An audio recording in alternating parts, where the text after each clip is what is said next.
Assalamualaikum warahmatullahi wabarakatuh. Oke geng, ketemu lagi kita di videoku yang terbaru ini. Jadi barang ini rencananya mau di karbon WTP geng. Jadi sebelum ke proses penculupan, jadi ini medianya di epoksi dulu geng. Tapi sebelum di epoksi, medianya ini sudah aku amplas dengan amplas grade 320 geng. Biasanya sih aku pakai 280, tapi kali ini aku pakai 320 geng. Karena kalau pakai 280 dia berbulu. Terus untuk menutup pori-pori bekas amplasan dengan grade 280 itu kalau menggunakan epoksi agak sedikit susah.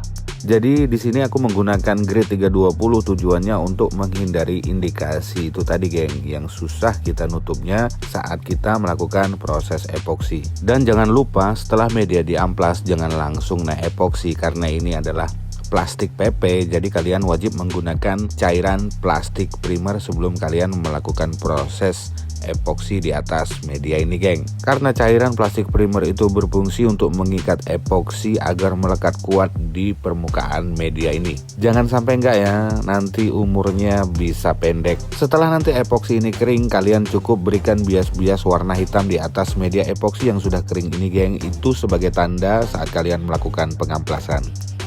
Setelah proses epoksi tadi itu selesai geng, jadi aku diamkan selama 24 jam. Setelah itu aku melakukan proses pengamplasan pada media ini. Tapi aku tidak videokan proses pengamplasannya. Jadi di video ini kita langsung ketemu di proses pengecatannya geng. Untuk proses pengamplasannya itu seperti yang aku bilang tadi. Jadi kalian harus beri tanda bias-bias hitam, jangan sampai nutup. Itu sebagai tanda saat kalian melakukan pengamplasan pada epoksi tersebut itu ada batasannya. Jadi kalian bisa melakukan pengamplasan dengan mudah, tidak jebol epoksinya geng. Untuk proses pengamplasannya dengan menggunakan tanda itu geng, aku taruh di deskripsi itu linknya. Jadi geng, warna hitam ini adalah warna dasar sebelum aku melakukan proses penculupan. Jadi wajib didasarin dulu. Kadang ada pertanyaan, bang, kalau sudah warna hitam bawaan apakah bisa langsung dicelup? Tidak bisa geng, jadi dia harus ada cat baru. Jadi media itu butuh dicat lagi. Apakah abang pernah eksperimen? Pernah. Dia tetap nempel tapi tidak nempel dia tidak merekat kuat di atas media geng. Kalau kita gosok-gosok pakai tangan, hasil penempelannya itu lepas. Jadi kalian tinggal ikutin aja apa yang ada di video ini geng. Insya Allah apa yang ada di video ini kalian tidak akan tersesat.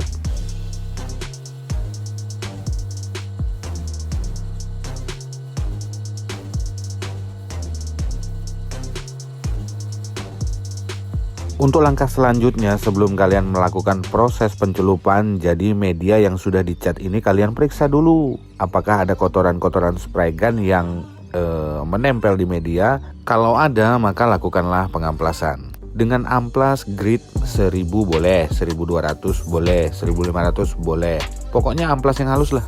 Setelah itu apa lagi geng? Ya jelas lah kita ke proses pencelupan. Jadi ini penyemprotan aktivator. Nah ini videonya tidak aku cepatkan, jadi aku masih ngambil barang tuh, kalian bisa lihat durasinya lumayan cukup. Inilah. Untuk mendapatkan hasil garis yang maksimal kalian tinggal ikutin aja ini.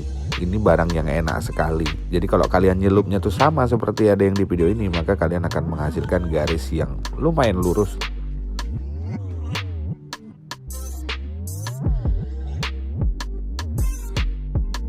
Nah jadi hasilnya itu kayak gini geng. Gimana menurut kalian? Lumayan lurus kan? Hasil visualnya juga dapat, terangnya juga dapat. Ya lumayan lah ini, nggak malu-maluin, nggak bikin kecewa yang punya.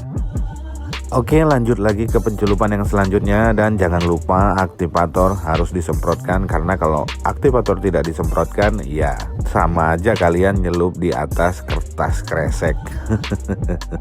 Untuk aktivator yang sudah siap celup itu geng, itu dia akan terlihat seperti cermin. Jadi kalian bisa ngaca di atasnya. Terus kalau barang itu masuk ke dalam air atau medianya masuk ke dalam air, itu sangat lembut sekali geng. Dan di bagian sudut-sudutnya dia mutus sendiri geng. Dan hasil celupan yang tidak kekurangan aktivator itu, kalau kita pegang hasil celupannya itu mulus. Kalau dilihat dari samping dia agak sedikit mengkilat walaupun sudah dibilas. Nah itu di bagian bawah ada yang terlihat sedikit seperti tertarik. Itu nggak ada pilihan geng, karena memang medianya yang membuatnya seperti itu. Jadi walaupun kamu itu kursusnya ke Amerika, ke India, ke Cina, ke Jepang sana, maka hasilnya akan tetap seperti itu geng. Jadi di WTP ini permainannya adalah permainan logika geng. Jadi kemana air itu akan membawa maka tergantung dari wujud, bentuk, dan barang itu sendiri. Jadi hasilnya kira-kira kayak gini geng. Gimana menurut kalian? Kalau menurut aku secara pribadi ini cukup lumayan.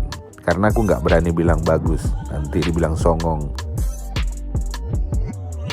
Oke geng, jadi setelah proses epoksi tadi, proses pengecatan tadi, terus proses pencelupan tadi dan pembilasan sudah selesai, maka media itu dikeringkan dulu. Setelah itu kita ke proses pengekliran. Kayak yang ada di video ini loh. Di sini clear yang aku gunakan itu Belcoat 6300 geng, dengan rasio perbandingan 2:1:1 sesuai dengan apa yang ada di kalengnya. Jadi kali ini aku tetap nggak main Affleck Attack geng, karena Affleck Attack itu adalah yang mempunyai hak ciptanya mereka berdua kayaknya geng, Bang Coli sama Sontoloyo Painter.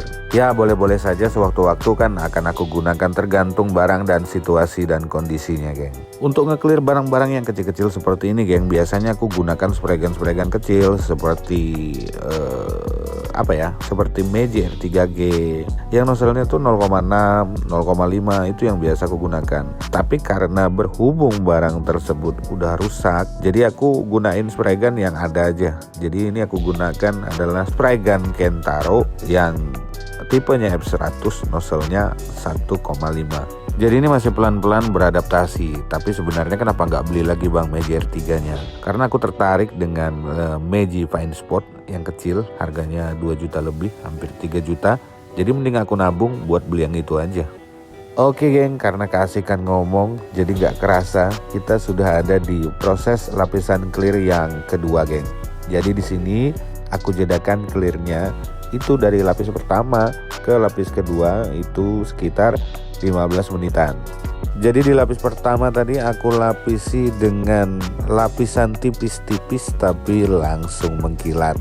Cuma tipis geng, nggak tebal. Jadi setelah itu aku jadikan 15 menit, aku langsung timpa lagi. Mainnya tipis-tipis juga karena aku mainnya dengan kehati-hatian, karena spray gun ini nozzle-nya cukup besar, karena aku takut ketebalan jadinya. Kalau ketebalan di media kayak gini geng nggak bisa diapa-apain. Kalau melernya itu di bagian sirip-siripnya itu yang kayak insang itu, aduh nggak bisa diapa-apain geng. Apalagi bagian sudut. Kamu kalau melakukan pemolesan di bagian sudut ya sama aja bunuh diri.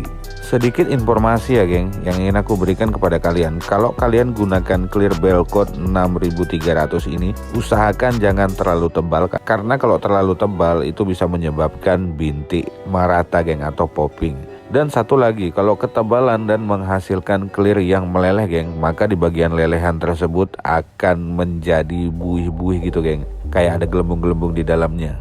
Jadi memang harus cukup tenang untuk memainkan clear Belcoat 6300 ini geng. Oke geng, ini barangnya udah selesai. Jadi ini belum 24 jam. Jadi aku nge-clearnya sebenarnya ini malam. Jadi selesainya sekitar jam 10-an. Dan ini paginya sekitar jam 10-an juga. Jadi masih 12 jam kayaknya nih. Jadi untuk hasilnya ini aku tidak akan memberikan nilai secara spesifik. Jadi cukup kalian lihat aja hasilnya. Jadi bagaimana menurut kalian? Sekiranya ini bermanfaat dan ini sesuai dengan keinginan kalian hasilnya, ya aku akan ikut senang juga geng. Tetapi apabila ini hasilnya tidak sesuai dengan harapan kalian, aku mohon maaf yang sebesar-besarnya. Oke geng, sampai jumpa di video selanjutnya. Assalamualaikum warahmatullahi wabarakatuh.